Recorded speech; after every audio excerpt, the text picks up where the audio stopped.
Hello, everyone. Hello, Elfie, and welcome to our newest webinar, how to navigate during these difficult times and how to live during these difficult times. Here with us, we have KJ Hazelstrom from Universum Global. Some of you might have already met him either from Employer Branding Academy or from the masterclass he held last year in Romania. So he may not be such a new figure to some of you. KJ, thank you so much for being here with us today. These are very difficult times for everyone. I think you feel that too in your country, not only in Romania. And maybe a point of view from outside of the country might help us and might give us some fresh insights. So please, I think everyone is really eager to know what would be your advice during these times. How is it possible for us to manage our teams if we are HR managers, team managers, or business owners in order to get by this period? How to take care of our employer brand, how to grow it if we can grow it in this period, and how to take care of our employees. So KJ, you have the floor. Thank you. Thank you very much for that. Hi, everybody online. I've seen a lot of people who have written hi, hello. So hi to all of you and hi to everyone else. Very much looking forward to this time that we're going to have together here today. Yeah, I have quite a lot of slides. I believe it's like 55 or something like that that we will go through. Don't worry, I'll manage within the time that we have, and I will of course also encourage everybody to post any questions that you have. This is a new platform for me, and it looks pretty cool from what I've seen so far. So I think that I will be able to both see the slides and the questions at the same time. So that also enables me to be able to answer any questions in real time as well. And I do want to apologize if I will not answer all the questions, if there's like 10 questions on one slide, because we also have to be able to go through the whole deck. But let's try to make that work. So I will start with sharing my screen here. And so you can see the slides. Boom, boom, boom. So can you see the slides? Yes, I think everyone can see them. Yes, everyone. Okay. Okay, perfect. I actually don't see the questions when I'm now. We have sure. a notification like a small button, blue button in the questions area. So, or I will just let you know when we have questions. Yeah. So let's do that. Okay. I'm not seeing myself and not seeing the questions, but I'm seeing the slides. So that's the important thing. Okay.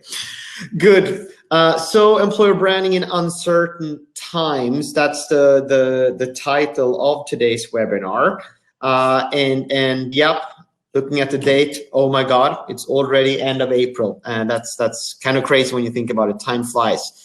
So some of you who have seen me present before might remember this one, the excitement cat. The excitement cat is in this presentation as well. Why am I excited? Sorry, I'll remove this one now. Well, because what we're going to be talking about today is I have, in my opinion, quite a lot of really interesting stuff. And putting this together, I learned quite a lot, actually. So I hope that all of you will be able to bring with you some good learnings from today's sessions that you will be able to use and implement during these tough times. So for those of you who have not met me before, I'm just going to do a quick presentation just so you know, yeah, who I am and what I do and why you should listen to me here for the remaining 55 minutes here. So that's me, a photo of me from Czech Republic, I believe, a couple of years ago. And here's then quickly about me. So I'm I've actually spent almost 20 years now working with employer branding research and strategy all around the world. So I've been with Universum for 13 years, and prior to that I ran my own business for 6 years, a company called Rewind, and we got acquired by Universum 1st of September 2007. At Universum I've had multiple roles. I'm now responsible for our global sales operations and our clients' engagements all around the world. So very, very exciting. And quickly about Universum. Universum, we've been around for over 30 years. We survey almost 1.5 million students and young professionals all around the globe. We use this data in order to consult and help companies with attracting and retaining the right talent. So we provide them with strategies and also activation solutions within this space. So that's quickly about Universum. Then outside of work, that's my lovely wife Lisa and our 2 boys, Benjamin and Alexander, and we also have a 3rd one on the way actually, and so we will get a little baby girl here in just a month's time. So we're keeping busy here with the kids. I'm also based out of Stockholm, Sweden, and spring is finally here. We have a clear blue sky today, so that's of course also positive in these times, with at least some sunshine. And then also some fun personal facts about me. I've been a kid actor when I was a kid, so I did a lot of voice jobs and some TV series and stuff like that. I'm a marathon runner. I'm a huge movie geek.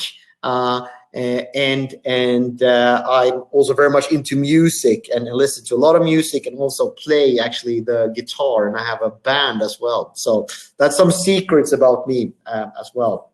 So enough about me, Universum, and let's now focus a bit more on today's topic. So yes, Universum and eJobs, we've now been partnering up for a little over a year, and it's been a fantastic partnership so far. We have both launched the Employer Branding Academy in Romania. It's been a huge success. We've almost certified 40 people so far, which I think is really exciting and above our expectations as well. And of course, also done the Universum career test together with eJobs for the first time as well. And that has resulted in us getting over 15,000 respondents in the survey, both students and professionals.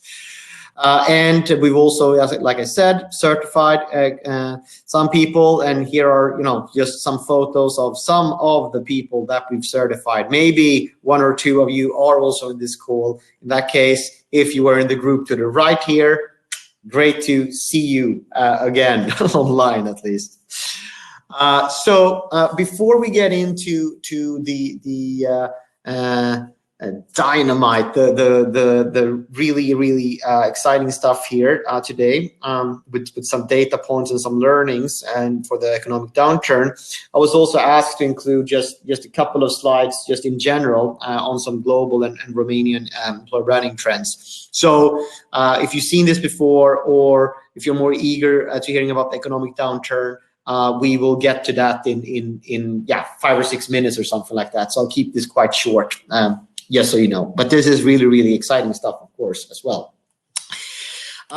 Good. So let's then just quickly about the survey that we've done in Romania. So we've had both university students, professionals, and non-academics. We did that survey from July to December last year, and like I said earlier, we had 15,000 respondents, and we will share just a couple of data points from this survey.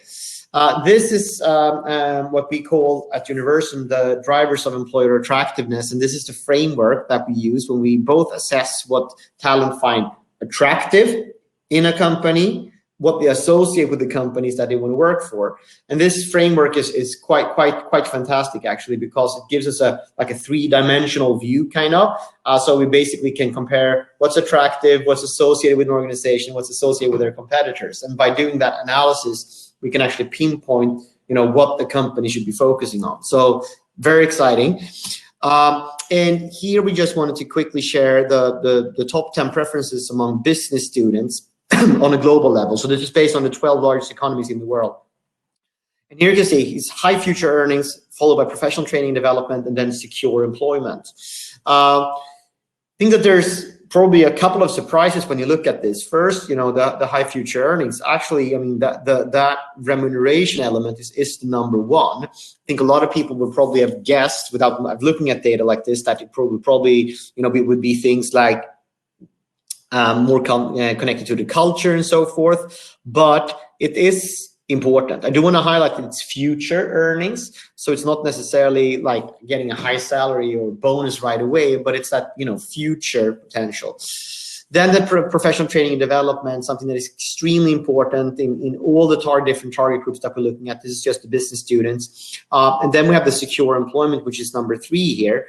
And with the secure employment, I just want to stress that's also sometimes something that people are a bit like, whoa, that's surprising that's so high, because we were under the impression that the students, they're like these job hoppers, Gen Y, Gen Z, they just want to work somewhere for 2 years and then change job and so forth. And yeah, that is true to some extent, but we can also see very clear that, the security, the stability, I mean, this is generation that have grown up under quite turbulent times, seen the economic downturn and so forth, that the stability is actually a lot more important than one would think, and they want to decide themselves when they potentially want to change jobs, not that the company decide that due to unstable circumstances. Then if we look at the engineering and IT students, here we also have the high future earnings being number 1. And then we have the innovation, that topic that so many organizations around the world are talking about, being number 2. And then we have the professional training and development being number 3 that we discussed on the previous one. So both high future earnings and the professional training and development are super important to both of these target groups. And then we can see the innovation a bit more important to the engineering, whereas we have this job security a bit more important to the business ones.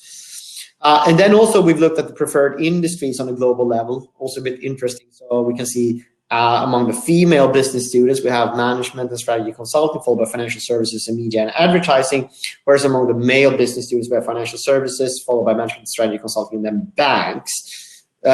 So some differences between them. We have the media and advertising that is higher among the women. Then banks and financial services is actually important or attractive to both of the audiences. Then we have the engineering students, and here we have aerospace and defense being number 1 among the male, being number 3 among the females. And the industrial engineering and manufacturing number 1 among female, whereas number 5 among the male students. So there are differences also between the genders to some extent, but I also want to mention that, I mean, this is aggregated data, and if we go in and look at India versus China, or Romania versus Kazakhstan, or versus France, there will of course be differences there as well. And that's the important thing to understand with this data, that it's very, very specific. Different target groups have very, very different preferences and perceptions. So it is very important that you don't work with this, aggregated data, but really look into your primary target groups. Then we asked the question, how satisfied the professionals are with their current employer in Romania in the survey. And there we could see that, the average satisfaction was 6.8, which is a bit low, I would say. We also asked them if they're applying for new jobs. I do want to mention that this is then pre the corona, since the field period was from July to December. But here we could see that almost half were looking externally for another employers. And this is something that is quite interesting because we developed at Universum something that's called the happiness index, where we basically look at, worker satisfaction, willingness to recommend their current employer, and the likelihood of switching jobs in the near future. And by doing this, we can basically see, we developed this index that we call the happiness index, and then we can see how different countries compare when it comes to this. And here we have, a way to plot this, where we have like fulfilled in the upper right corner, restless in the lower right corner, which basically is satisfied but open to other opportunities. Then we have stranded, upper left corner, and then in the lower left corner we have the seekers that are not satisfied and likely to look for another employer. So it's a bit interesting to look at then Romania versus some of the other countries, and we actually have that here, and we actually have Romania here. So very much in the restless. We have the UK a bit more to the left in the seekers, and then we have Germany, Italy, France are fulfilled. So it's quite interesting. So when we look at Romania, and sorry, I'll jump back with the slides here, but here we can see that they're satisfied but open to new opportunities, which also is supported, by this number, an average satisfaction score, a bit low. I said that. We can also see that almost half are searching for new jobs. So there definitely is, mobility in Romania. And then also, of course, communicating the employer brand. It's important to use the right channels to do so. So you're not spending money. Flushing it down the drain, basically. And here we can see for the professionals which top channels are online job boards, social media, also university press from alumni and so forth. And then we have for the students, we have social media, online job boards, and then also career fairs that comes up there. So it's very much digital. I always want to point out that when we look at these different channels, that it's important to think about, I remember, I don't know if it was the first or the second week when I was studying marketing at the university, and this is, over 20 years ago. But anyway, I learned something called the marketing mix. And that is, of course, very, very important still to be visible in different channels, different touch points. And it's also important to understand that different channels also influences different parts of what we call the recruitment funnel. So there are certain channels that influences the higher level, the kind of the awareness level, other type of channels that are influencing whether somebody will apply or not. So once again, that's very, very important. And I've talked to several companies who gone for a all-in approach, like we've canceled all our career fairs and so forth, and which of course a lot of companies have to do now given the current circumstances. But now I'm talking about like under normal circumstances. And just on social media, we've seen that has an effect on their attractiveness and their application. Also the same way around, focusing less on social media, only on in person. So that's important to think about. So that was just, the overall data that I was asked to share in the beginning here, and now we will get into talking a bit more in depth about, the employer brand and the economic situation that we have now, and we will both share some interesting stats, primarily from third-party sources, actually, and then after that. We'll get into a bit more of the employer brand element and also share some tips and tricks from our end on what one should do and what's important to think about during these times. So be prepared now for a lot of really interesting statistics, and hopefully you will find as well some very useful recommendations. And yeah, just post your questions if they come in, and I guess that I will be alerted about the questions since I don't see the questions, and then we can take those. Good. So I will kick this off with a quote. I am prepared for the worst, but hope for the best. From Benjamin Disraeli, or however you pronounce his name. So that's, I think, something that you know, a mindset that we probably have to have. That, you know, we have to be prepared for the worst here, but of course, obviously, hope for the best. And when we look here, here's the global economic forecast, and this is from March 26. So it's almost a month old, but still. And here we can see that, you know, the projections are pretty red. We're seeing some orange here, but it's very red, and this, of course, will probably develop, of course. So these numbers are of course shifting, but these are not only, or like 3-4 weeks old. And we can see that actually still positive in China and India. Data then unit at The Economist. I guess that they know what they're talking about, I assume. So this is basically the outlook, and you can see, you know, France -5, Germany -6.8, Italy -7, UK -5. Yeah, some pretty big numbers because that we're seeing here.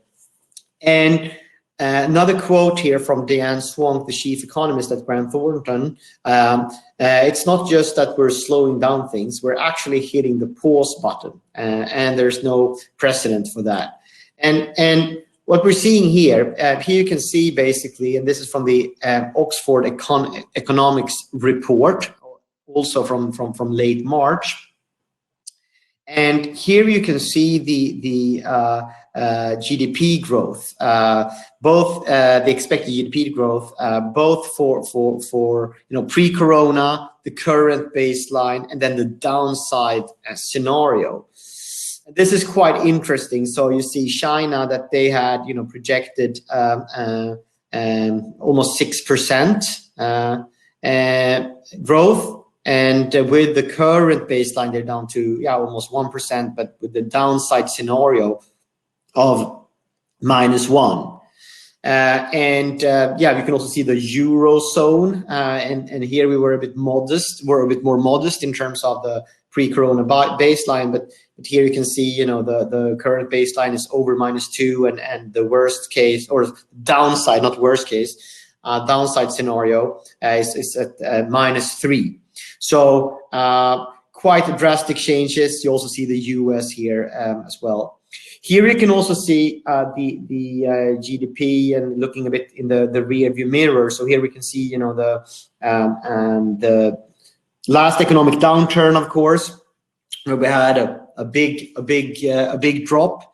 And here we also have forecast then for what's going to happen now in 2020. So you can see the huge drop here, and then we can see somewhat of a more of a V-shaped recovery, and people are talking a lot about V-shaped or U-shaped recovery, and I really like this way of explaining it, that a U-shaped recession is more like a bathtub. You go in, you stay in, the sides are slippery, and you don't come out for a long time. Whereas a V-shaped, then it looks more like this. It goes down and then goes up pretty drastically. And that is the current projections from most sources. We will see, of course. Everything is just guesses and projections, but at least these are guesses from some pretty qualified people. Then if we're looking at, I guess, all of us or most of us are taking quite a hit from this. Of course, there are a lot of exceptions. You know, we have a lot of pharmaceutical companies. My sister, she works for a company called Storytel, and they basically provide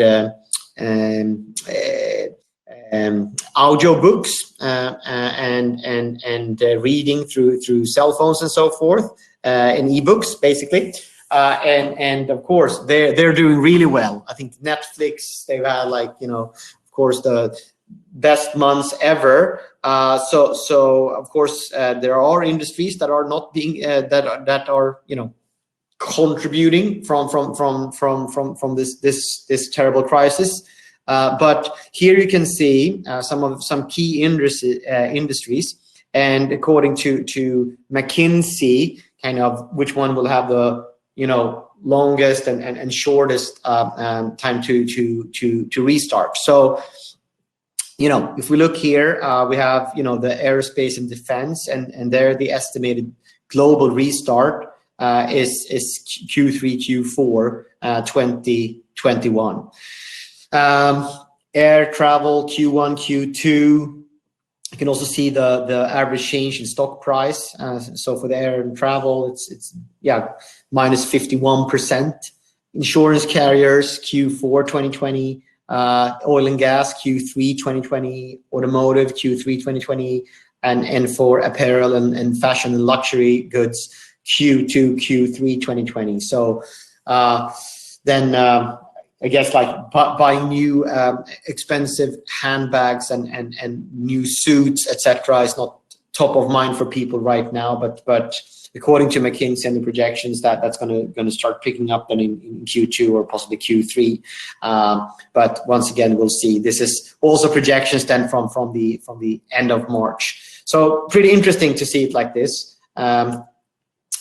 And here we also have the recruitment bounce back from 2009 and 2010. And when we had the last economic downturn, here you can see for how many quarters where they actually had negative growth in terms of employees and recruitment. And I think that the interesting thing here is to look at this from more of a long-term perspective. And I mean, we've been talking about the economic downturn and the lessons learned. And of course, I'm old enough to been part of that. And I worked at Universum back then, even. So I remember that really well. And I think it's important to look at this and zoom out a bit, because we are in this of course, you know, time of crisis and frustration now. But I mean, in the US, we had negative growth for 3 quarters, China 2 quarters, Japan 3 quarters, Germany 3 quarters, UK 6 quarters actually, France 4 quarters.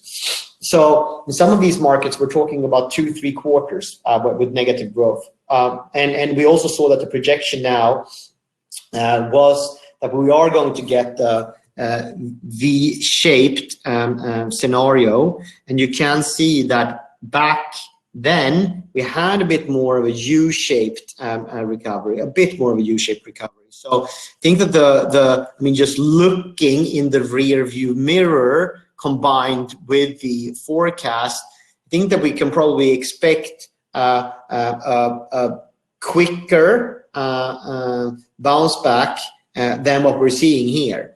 And then we're talking about, you know, a quarter or 2 or 3.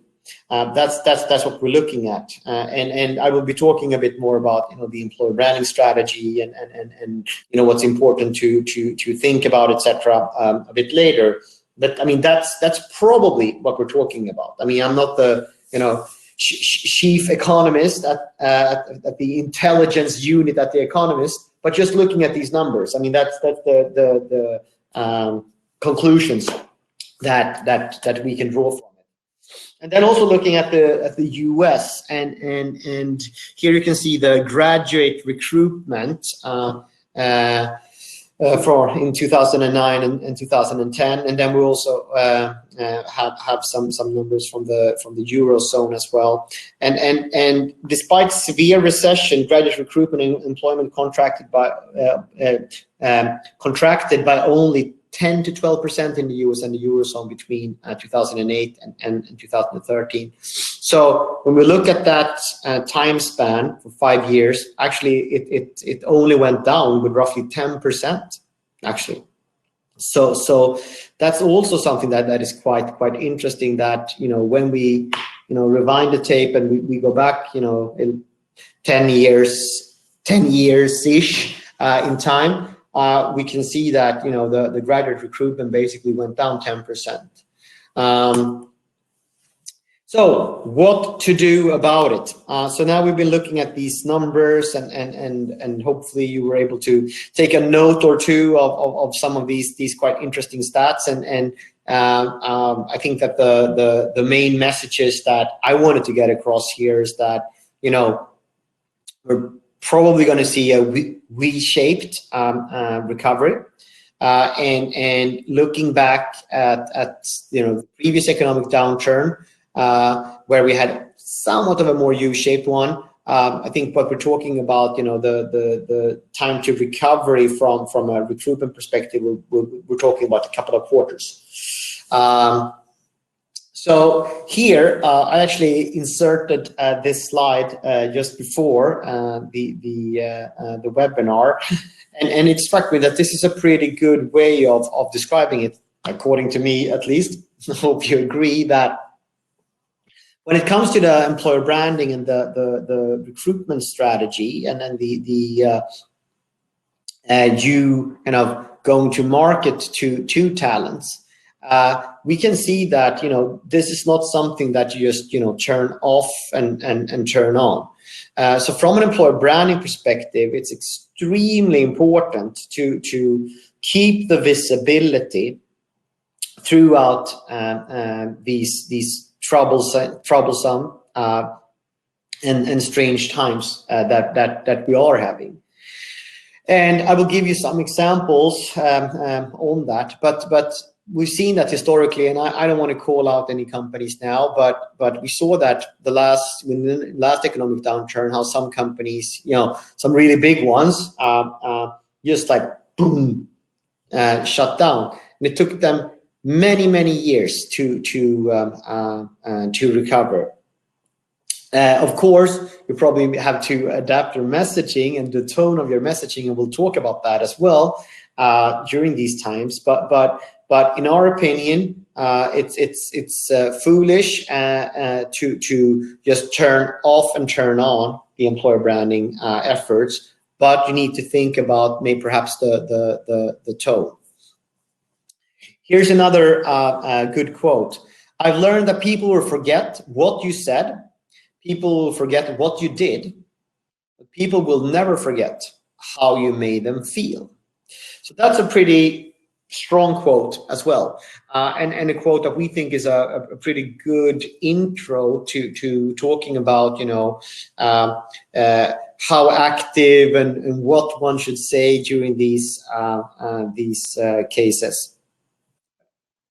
So this is the EB feeling we're trying to avoid. Do you have any questions for us? How did your company respond to the coronavirus, and what measures were taken to ensure health, safety, and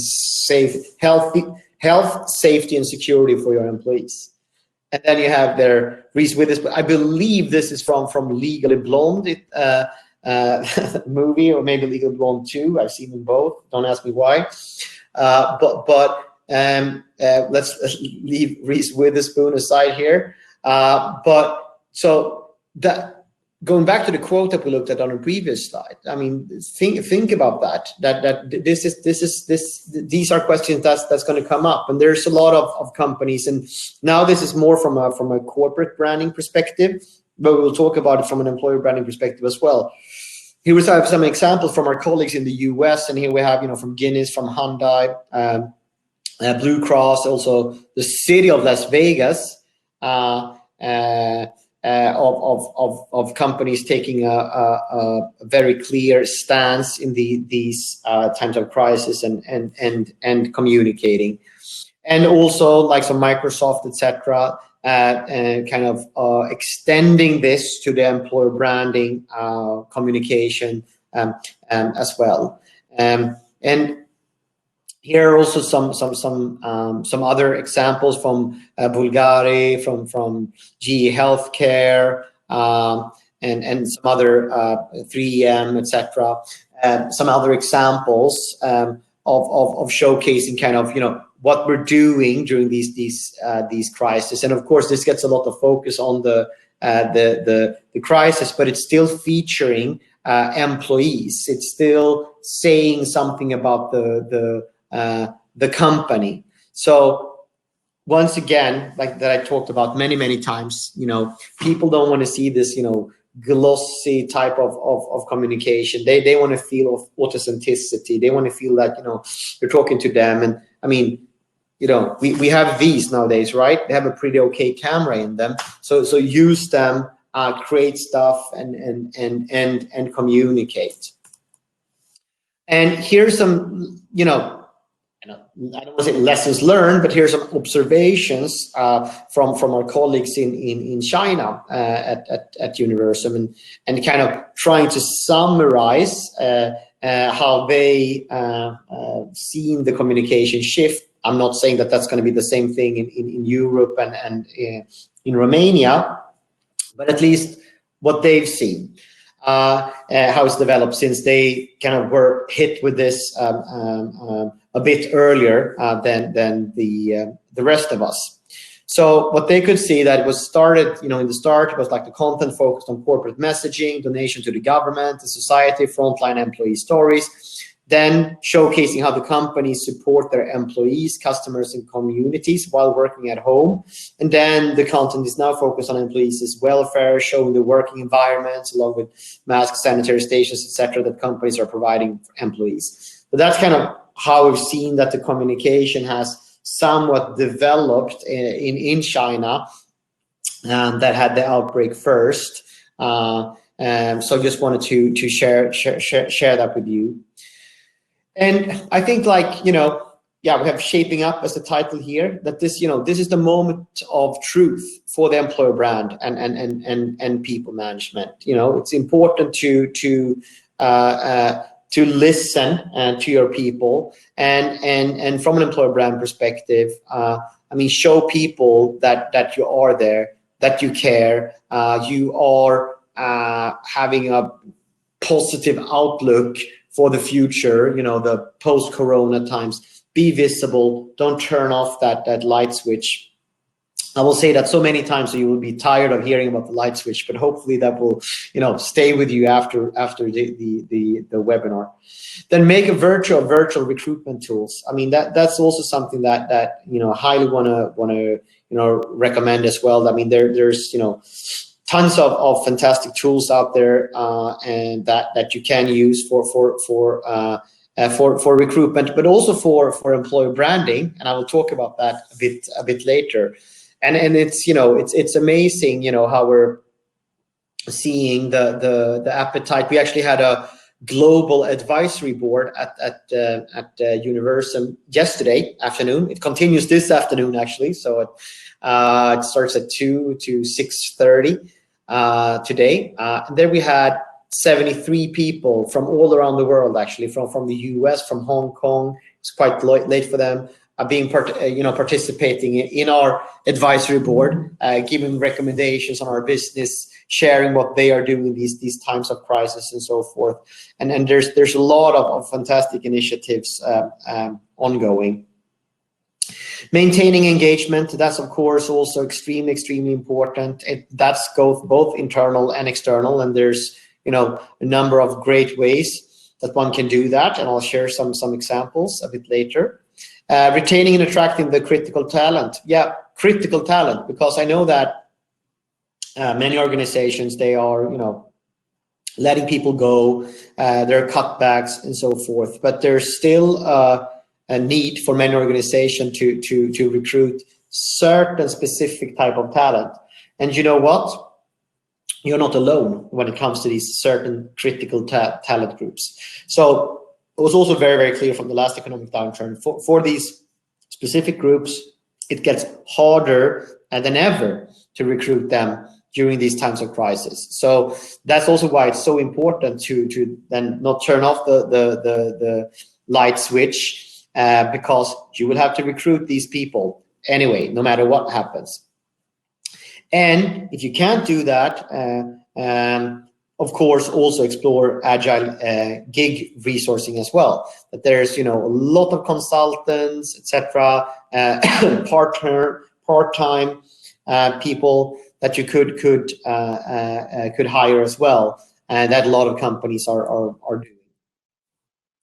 Then we have the whole element of virtual hiring. So many leading companies have now increased their virtual hiring activities. Now it's essential to make the switch. So we're seeing a lot of companies and our clients, and we're actually working with many of our clients right now, having virtual campus events. That's something that we're doing quite a lot, actually, and it works really, really well. I think it's important, and maybe you have to change the format a bit for these campus events. We'll talk a bit more about that later, but just mentioning a couple of things that I think are important is that, of course, you need to keep it a bit shorter. It needs to be a bit more engaging, but also keep in mind that, this is an audience who's very, very used to already sitting in front of a computer screen and talking to people and listening to people online and so forth. But perhaps that, that senior person giving that pretty dull intro about the company's history and so forth, tone that down, make it a bit more fun and engaging, and I would recommend to leave more time for the people that the talent actually can identify with. Of course, also virtual onboarding, that's also something that's really, really important. There are going to be new people joining the company and so forth, and to really give them a good onboarding experience. That's also something that we internally at Universum right now are focusing quite a lot on for our new hires that are starting now. So that's also another one. Virtual hiring benefits. Here's just an example. Unilever switched to virtual assessment and interview for 280,000 graduate future leaders program. And here you can see just some effects of that change, where 75% reduction in time to hire, 25% reduction in recruiting cost, 100% increase in higher yield, 100% increase in gender and ethnic and SES diversity. So a lot of benefits there. Sorry. And then also we are every year. Sorry. Sorry, just a quick interruption, because we have a question which is related to what you said, and just to clear something before we move on. Anka is asking us, what is a virtual campus event? Oh, sorry. A virtual campus event, that's basically an event where you invite let's say engineering students, at the specific school to a webinar like this. Basically, you have them sign up. You have them perhaps submit questions before the actual event or during the event, just like we're doing here. And then you basically run that webinar for this particular audience. So it's one, attracting that audience, that specific target group that you want to focus on at a specific university, or you could also, the beauty with having it online is so also you can combine it with several schools as well.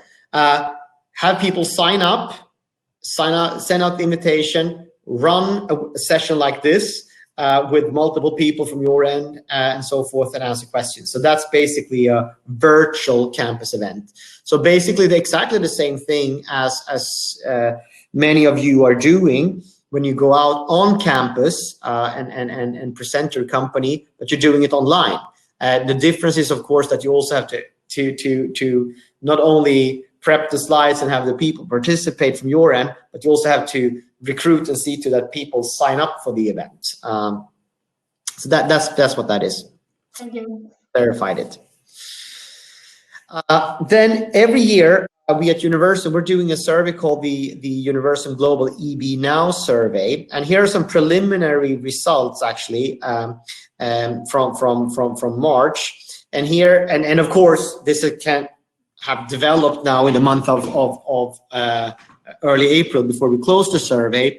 But here we can see that a very few medium, large scale employers are currently appear to be cutting back on graduate hiring. Kind of linking that back to what I was talking about earlier with what we saw in the previous economic downturn. So here we can see that, leading global employers 11% lower, large 7%, medium 18%. So still, at least back in March, these preliminary results show that pretty positive view. I think that these numbers are probably changed a bit since then. But still, it supports the trend that we saw on the previous slide there.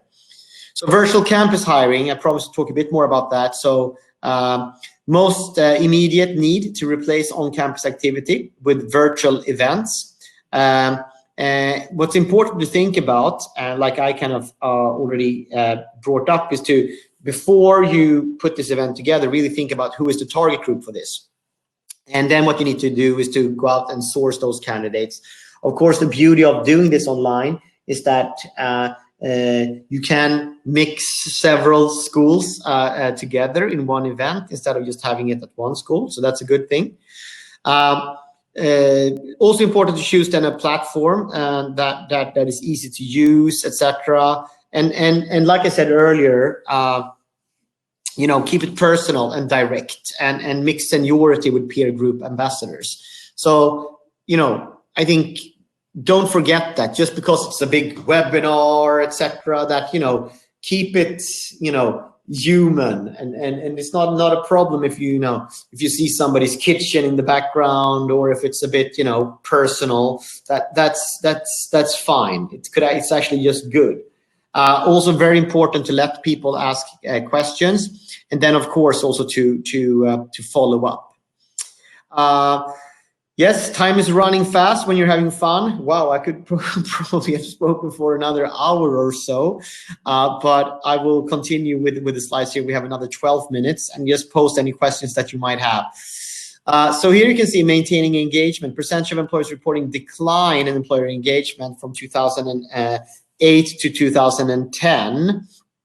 And here we could see, a bit of a peak there in mid 2010. But really, think about this, that it went up quite a lot from 24% to 46%, but try to manage that. And you could actually turn this communication into something positive.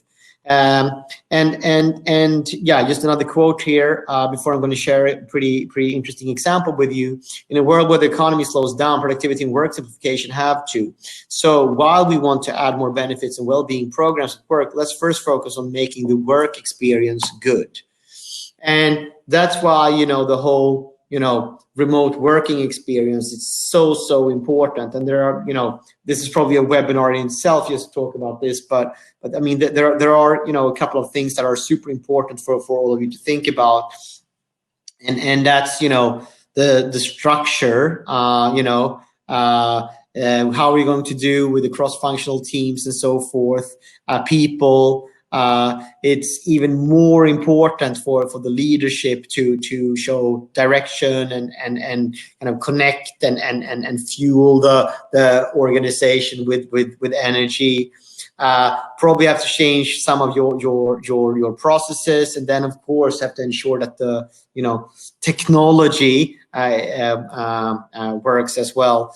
And here's just some examples on some initiatives. Actually, several examples from Universum here, with Pimp My Home Office, weekly virtual trivia games with employees. We also have like happy hours every second weeks with some of our teams, different competitions, wearing costumes, and also like don't be embarrassed.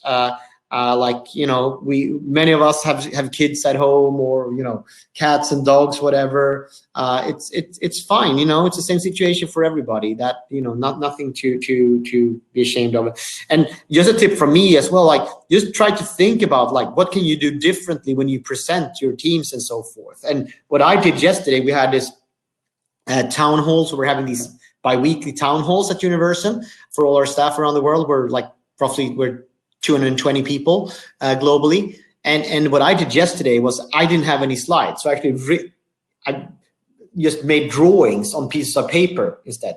So I sat like this with like different pieces of paper with drawings, and just showed different pieces of drawing for them, and told a story for them instead of just sitting there with your slides. And I also try sometimes to also put the camera somewhere or the computer somewhere so I can walk around and stuff like that, because it's, think about that as well, because that also creates engagement.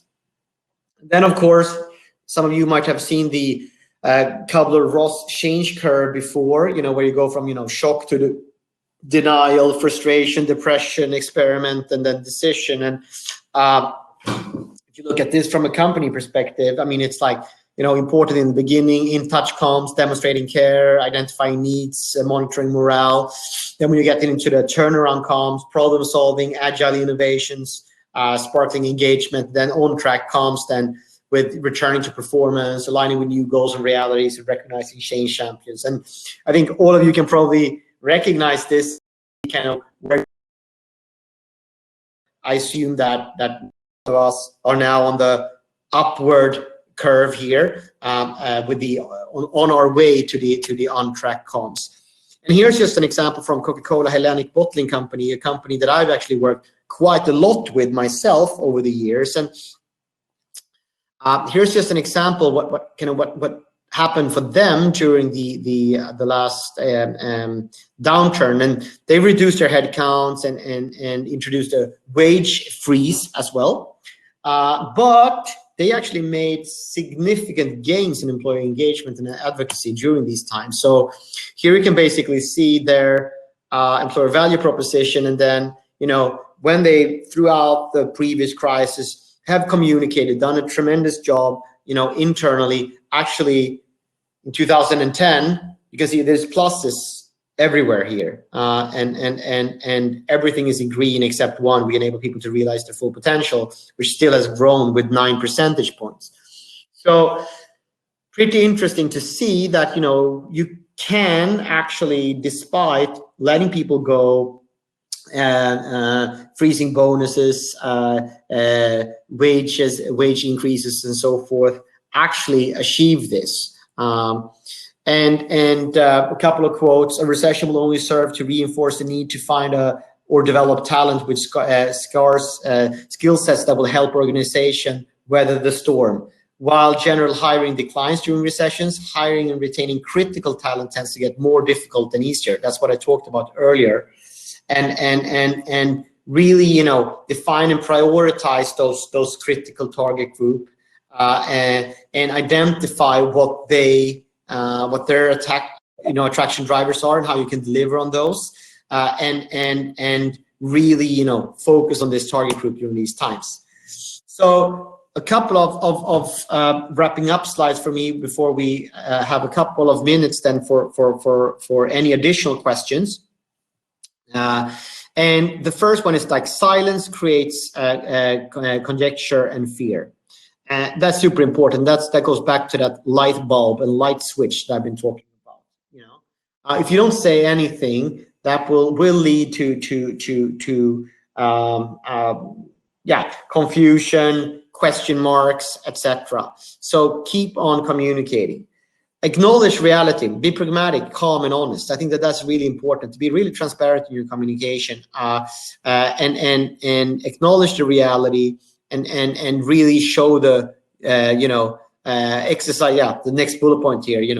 Exercise a humble, clear, and confident tone. So that's really, really important. And then try to keep it simple. Like, don't overcomplicate things. I mean, that is something you can say, to most things, but very, very clear. Important during this.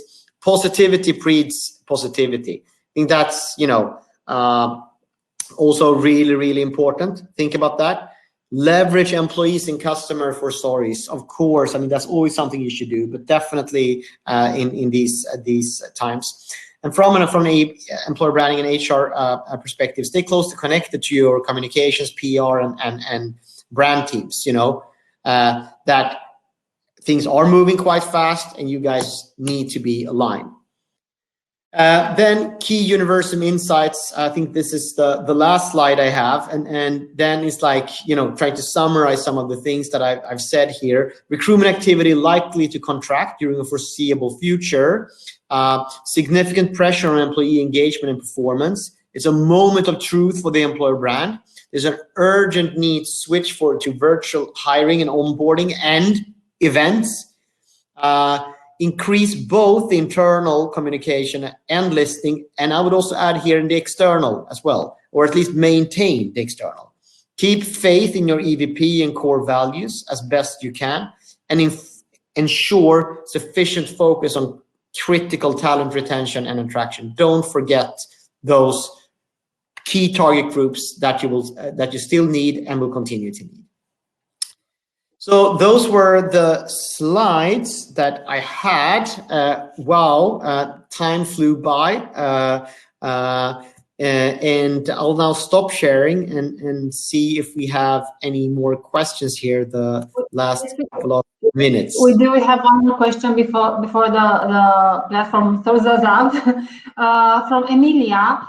I think in the last two slides you already gave us some ideas, but she wanted to know if you could please give some specific examples to maintain engagement in employees.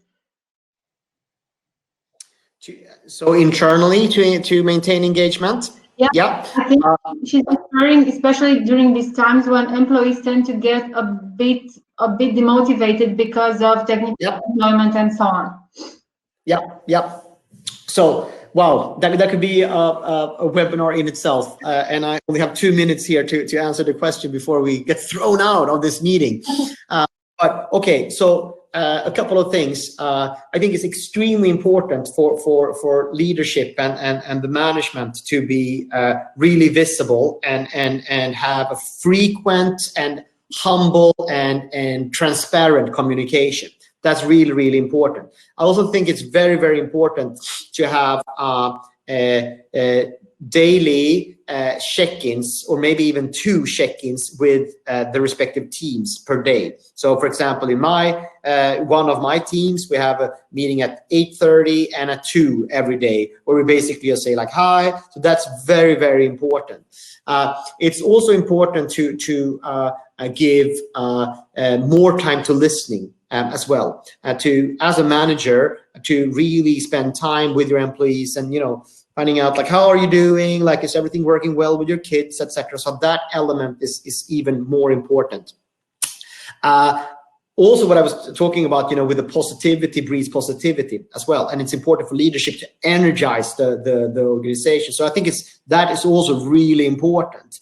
To think about that, if that, you know, of course we have to face the reality with us not hitting our sales numbers, revenue numbers, perhaps letting people go, but it's also important that there's, you know, an energy. It's harder to convey that type of energy through a computer screen than if you're in the same room. So that's also really important.